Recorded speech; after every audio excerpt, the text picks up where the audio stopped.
In questi 2 giorni, grazie a Diesel e Maria Paola qui, abbiamo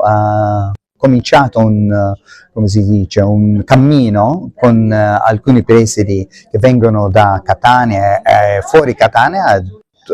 per tutta la Sicilia, a parlare un po' di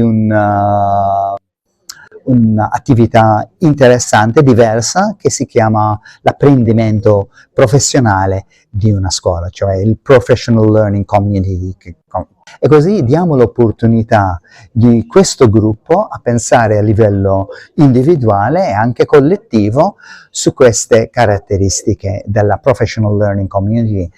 Oltre che dobbiamo anche cercare di sviluppare questo concetto a livello di scuola. Questo per me è un obiettivo molto importante che dà l'opportunità di questo gruppo di andare nella loro scuola e lavorare insieme con gli insegnanti e altri membri della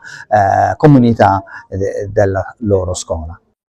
Non è un corso tradizionale calato dall'alto, ma è un percorso che nasce per accompagnare le diverse scuole, soprattutto in Sicilia, in un contesto particolare come la nostra regione Sicilia, e che li vede impegnati in un percorso di sperimentazione e che diventa un laboratorio di buone pratiche da esportare anche a livello nazionale, e grazie anche alla competenza del collega Chris Bezzina, che porta dentro l'esperienza internazionale che ha maturato nel corso dei suoi anni, che ha un forte valore contestuale, perché vogliamo realizzare dei risultati che abbiano un impatto a livello di scuola.